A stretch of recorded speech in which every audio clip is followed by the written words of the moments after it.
Hello guys, welcome back to my mini blog. आजको video हाम्रो घरको एकदमै विशेष दिनको भिडियो हो।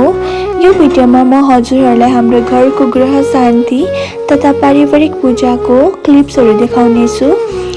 जति पनि क्लिप्सहरू हजुरहरूले यो भन्दा अघि हेर्नुभयो, यो चाहिँ पूजाको अघिल्लो दिनको क्लिप्सहरू थियो। अनि हाम्रो चाहिँ लामा भाइहरू आएर उहाँहरूले चाहिँ पूजाको सामग्रीहरू तयार गरेर जानुभएको थियो।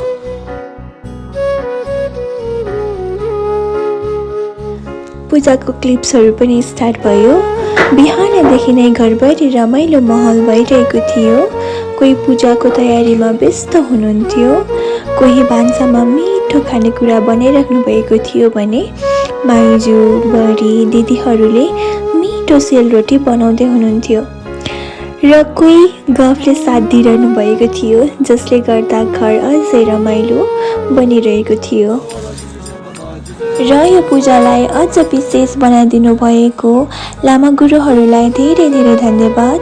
उहाँहरू हाम्रो आफ्नै ठाउँबाट आउनुभएको थियो र उहाँहरूले पूजा गर्ने तरिका साँच्चै नै धेरै शान्त, सकारात्मक र मन छुने थियो।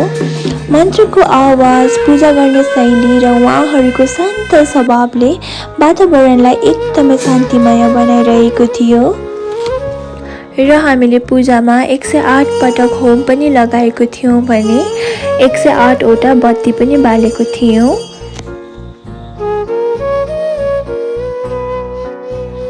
दाजुभाइ, आफन्त र परिवार सबैजना सँगै हुँदा यो दिन झन् धेरै विशेष बन्न गएको थियो। यस्तै सानो सानो क्षणहरूले नै परिवारलाई अझ नजिक बनाउँछ जस्तो लाग्छ मलाई। यो दिन साँच्चै नै सुन्दर शान्त थियो।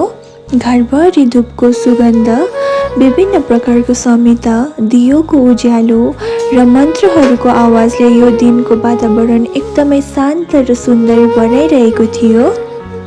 साँच्चै नै यो दिन एकदमै यादगारको दिन थियो मेरो लागि, प्लस हाम्रो परिवारको लागि पनि। हामीले राम्रोसँग पूजा गऱ्यौँ। पूजा गरेर हामीले हाम्रो गुरुहरूलाई बिदा पनि गऱ्यौँ। मैले सबै क्लिप्सहरू त राख्न सकिनँ, त्यही पनि जति मैले क्लिप्स क्लिक गर्न सकेँ त्यति चाहिँ मैले यो भिडियोमा राखेको छु। सायद हजुरहरूलाई मनपर्छ भन्ने लागेको छ।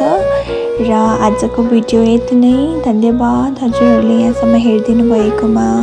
Stay tuned.